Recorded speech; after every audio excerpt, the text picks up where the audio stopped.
Alors, bonjour tout le monde, ici Danny Murray pour un superbe cours de bourse aujourd'hui. Aujourd'hui, je vais vous donner une petite méthode qui est presque incroyable, mais tout de même, qui est beaucoup plus dur à faire que les autres stocks en général. Mais si on connaît ce qu'on fait et si on connaît notre stock, c'est possible de faire ce que je vais vous montrer là. Donc, cette vidéo sera au sujet de comment prévoir une nouvelle avant même qu'elle existe. Donc, est-ce que vous croyez tout cela possible? Je crois que, à mon avis, oui. Et non, je ne suis pas un crosseur, je ne suis pas en train de faire des fraudes, des choses comme ça. Je vais vous le montrer très simplement exactement comment que ça marche, comment je peux voir ces nouvelles s'en venir à l'avance et ça va vous donner une petite idée de la chose, d'une autre méthode. Évidemment, ces temps-ci, comme vous le savez, je suis beaucoup plus sur les compagnies de cannabis que les compagnies sur le Nasdaq. De toute façon, présentement, le Nasdaq est plus tranquille un petit peu et les actions de cannabis, eux, sur les OTC et les Pink Sheet, vont beaucoup mieux ces temps-ci. Donc, ces temps-ci, je transige un peu plus les OTC. Soyez conscients que c'est une méthode différente de faire et que ça va pas vraiment avec la main, ça va pas du tout avec le Nasdaq, ce que je vais vous montrer là. Mais c'est une méthode ultra payante, donc vous allez voir ça un petit peu dans cette vidéo-là. Donc, comment fait-on pour découvrir une nouvelle avant même qu'elle existe? Alors, on regarde, j'ai trois graphiques ici pour vous. Donc, le premier MCOA, le deuxième ERBB et le troisième EMP. Les trois sont trois actions que j'ai fait des bons moves dans les 2 dernières semaines et demie environ. Et évidemment, ils ont tous eu des nouvelles. Je ne vais pas parler du type de nouvelles, peu importe, là, mais je vais vous montrer comment faire pour les prévoir en avance. Ils n'existaient pas, ces nouvelles-là, avant que j'achète mes actions, et pourtant, ils ont tous eu des explosions très intéressantes. Donc, je vous montre ça. Je vais vous conter encore la même histoire au sujet du niveau 2. Le niveau 2 me guide pour tout ces choses à regarder, puisqu'on ne peut pas le voir nécessairement sur les graphiques comme on peut voir ici, là, sur les RSI, MACD et des choses comme ça. Donc ça, on flush ça, c'est pas important, ça ne nous intéresse pas. Et voilà ce qu'il nous reste. Il nous reste des grosses tendances baissières, rien de positif dans absolument toutes ces actions-là. Sauf que moi, bizarrement, j'ai fait des sous sur les derniers mouvements qui s'est passé ici, là et là. Donc, en ayant déjà fait des sous avec, je sais qu'ils peuvent être payantes encore une fois. Mais, si vous regardez, les trois graphiques sont pareils. Chaque petite barre équivaut à une journée. Et on a, je crois, 3 mois ou près de 6 mois là, par graphique qu'on a ici. Donc, ces fameux graphiques-là, on a une tendance baissière, comme vous voyez, qui est indiquée avec la ligne ici, une grosse tendance baissière et qui n'arrêtait pas de pas arrêter. C'est on descend et on descend et on descend, mais on se rapproche de plus en plus de la ligne de tendance baissière. Donc, évidemment, moi, sachant tout cela, je vais essayer de transiger et de voir qu'est-ce que je peux faire à un certain point où je vais remarquer où il y aura plus de vendeurs et que personne va vendre. Donc, quand on arrive à un certain point que justement, plus personne vend, il y a plus de vendeurs, il y a des grosses quantités à vendre sur le ask, mais personne ne vend sur le bid. Et le ask, lui, ne bouge pas, est rendu presque fixe. Dans le cas ici de MCOA, il était fixe à 2.1. Dans le cas de ERBB, il était fixe à 0.0012, qui était ici. Je vais vous montrer un petit peu plus loin tantôt qu'est-ce qui s'est passé. Et la troisième, qui avait une grosse résistance, encore une fois, MP, c'était à 1.65, 1.65, oui, à 1.65 que j'avais remarqué. Évidemment, je regardais ces actions-là à tous les jours. pas le niveau 2 en permanence à tous les jours, mais je regardais qu'est-ce qui se passait avec le niveau 2 à tous les jours, ça c'est certain. Alors, ayant fait cette petite analyse, je vois qu'il n'y a plus de vendeurs, donc l'action ne veut plus descendre. Donc, si l'action ne veut plus descendre, le risque est très très faible. Et même si souvent il descendrait et il dépasserait sa ligne, souvent il va le remonter en un instant, puisqu'il n'y a plus de vendeurs et les gens accumulent à ce niveau-là. Mais évidemment, connaissant bien mes actions, je sais ce qu'est une grosse quantité sur MCOA. Je sais que 200 ou 300 000 actions sur MCOA, c'est une très grosse quantité. Je sais que ERB, une grosse quantité, c'est environ 100 millions d'actions. Et je sais que sur EMP, environ 500 000 actions, c'est une grosse quantité.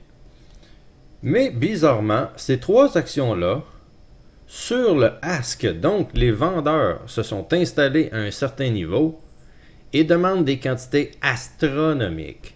Donc, comme je vous dis, 200-300 000 actions pour cette action-là, c'est beaucoup. Et on en avait 1 500 000 à vendre à 2,1 environ.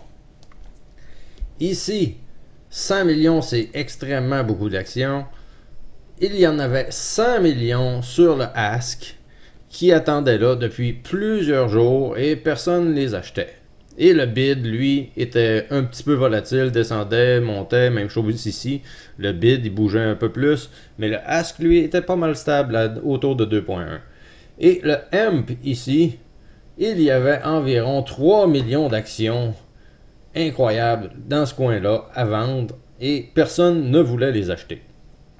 À un certain moment, tous ces volumes, c'est pas arrivé le même jour. Là. Ce que je vous montre là, c'est arrivé dans les 3 dernières semaines, là, mais c'est des graphiques que je vous montre là, présentement.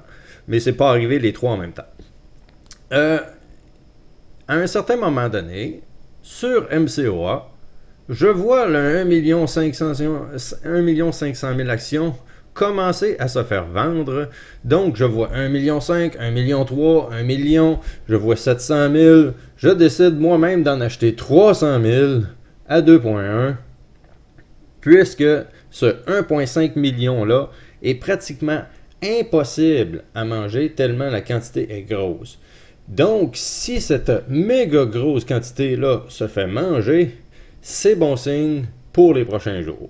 Donc, pour cette raison, je décide de commencer à accumuler. Évidemment, j'ai niaisé un petit peu dans ce coin-là. J'ai flagossé, qu'on pourrait dire. Achète, vent, achète, vent, achète, vent. Pas certain. Ça va-tu monter? Je ne sais pas trop. J'ai fait la même chose ici. C'est pas des grosses pertes ni des gros gains. Il se passe à peu près un 0 ici pour moi et 0 à peu près ici. Je fais rien. Mais je suis en attente extrême de me dire que ça va repartir bientôt. Ici, la même chose. Nous avions 100 millions d'actions de vendeurs et nous avions seulement 5 millions d'acheteurs, 5 millions d'actions acheteurs.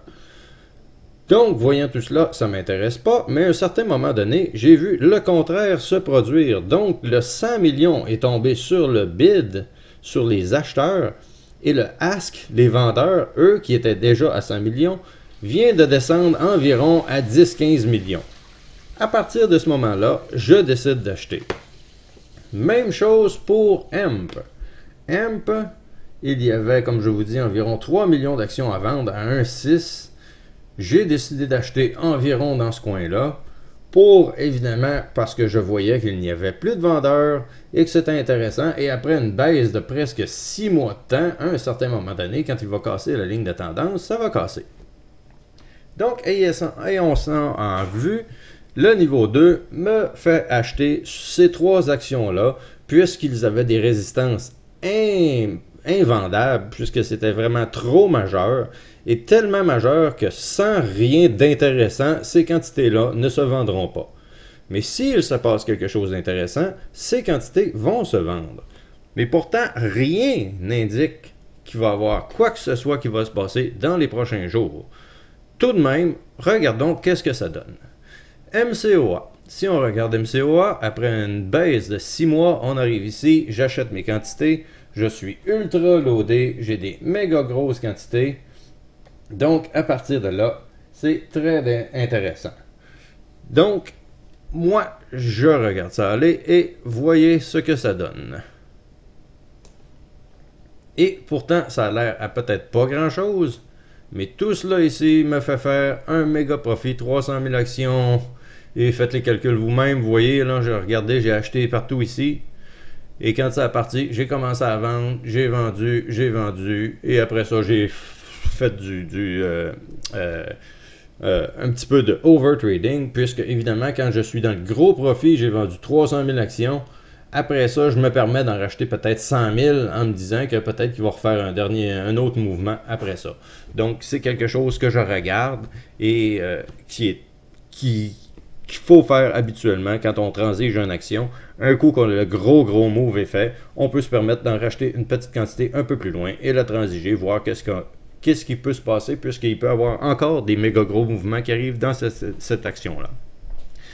Et évidemment, à l'annonce de mon achat, pas à l'annonce de mon achat, mais un coup que j'ai fait mes achats, il y a eu une nouvelle qui est sortie, boum, on explose, il y a eu un merge, je crois, ou un achat de compagnie, ou je ne sais pas trop c'était quoi la nouvelle, peu importe, j'ai fait mon argent, j'ai fermé ça, et on passe à autre chose. Regardons ERBB. ERBB, même chose, ne se passe rien, et voilà, quand évidemment je décide d'acheter, je me suis loadé ici, ici et ici. Je me suis mis à vendre dans le top. On va regarder à plus court terme tantôt, mais c'était le graphique que ça donnait. Et ce fut très intéressant. Encore un super gain d'environ 300% là-dessus, ou 200%, 200-300%, peu importe. La troisième, et en passant, ERBB, nouvelle qui est sortie ce matin-là. Pas ce matin-là, qui est arrivé le surlendemain, ici, pour le faire exploser, après que j'ai déjà eu une belle petite montée ici. Troisième action, Hemp, même chose. Hemp ici, et voilà, le gros jackpot. Encore une fois, qu'on parle encore du 100-150% de profit, avec une action qui, les nouvelles, est arrivée. Regardez, j'ai tout fait mes achats dans ce coin-là. Et après ça, on est vraiment parti exploser. Après ça, c'est du day trade, comme je vous dis, là. C'est de l'overtrading. C'est pas nécessairement bon. Ça me donne pas nécessairement des gros gains. C'est des petites pertes, des petits gains. Des fois, un petit peu plus gros gains que prévu. Mais en général, c'est petites pertes, petits gains. Et si ça remonte, on peut refaire encore des grosses passes d'argent. Donc, c'est une autre option intéressante. Et Hemp, lui, sa nouvelle était qu'après 3 ans et demi de restructuration, à partir du jour J ici, la nouvelle opération est en marche et on va faire beaucoup d'argent avec Hemp de ce qu'ils disent, donc reste à voir, mais évidemment, j'ai vendu. On va regarder un petit peu plus court terme, 5 jours, 10 minutes par exemple. Je vais vous montrer un peu les mouvements que j'ai vécus et un peu comment que ça s'est passé. Si vous regardez, mes achats étaient autour d'ici. J'ai commencé à faire des ventes partout ici. J'avais plus rien. C'était fini.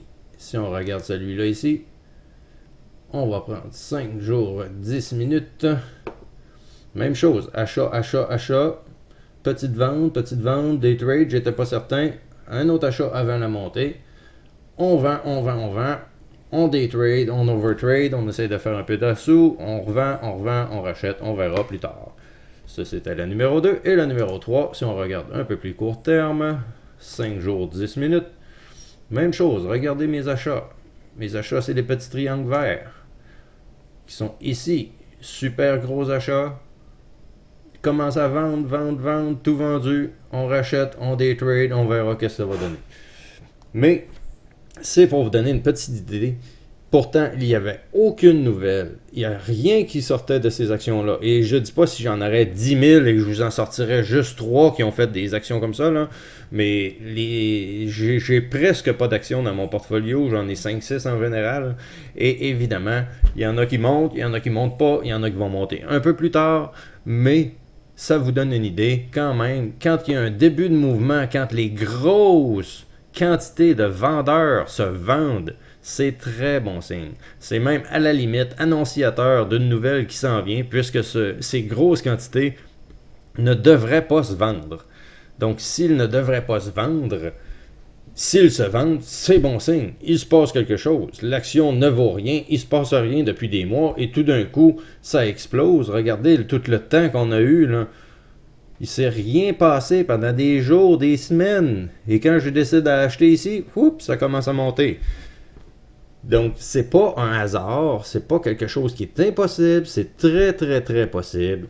Vous pouvez le faire aussi avec votre compte. Si vous n'êtes pas pressé, vous pouvez focuser sur certaines actions que vous connaissez les prix, vous connaissez les résistances, vous connaissez les grosses quantités, les petites quantités, et agir de la même façon que moi. Donc, comme je vous dis, c'est une autre façon de faire, complètement différente de sur le Nasdaq.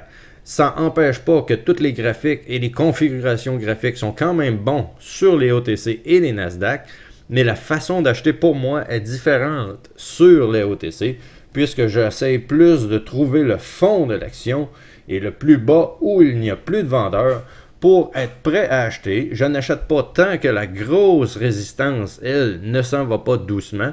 Donc, comme je vous dis, sur celle-là, je voyais 100 millions. Et rester à 100 millions pendant peut-être une semaine, ou 2 semaines, même plus. Et quand je la vois à 10 millions, là, c'est certain que là, ça va se mettre à monter. Là. Il va se passer quelque chose. Donc, on achète, on risque un peu. Des fois, c'est plus, des fois, c'est un peu moins, mais quand même. Donc, c'était la façon de faire pour découvrir des nouvelles avant même qu'elles existent. Alors, si vous avez aimé ça, explosez-moi les superbes pouces bleus. Et évidemment, continuez votre formation dans toutes nos vidéos qu'on a mis. On va en mettre encore plus, évidemment, au rythme de 3 par semaine pendant des années. Donc, continuez à regarder tout cela. Si vous avez aimé ça, vous pouvez évidemment partager tant que vous voulez pour que vos amis sachent comment que ça marche, les penny stocks eux aussi. Et sinon, on se reparle très bientôt dans une prochaine vidéo. Merci d'avoir été là et on se reparle très bientôt.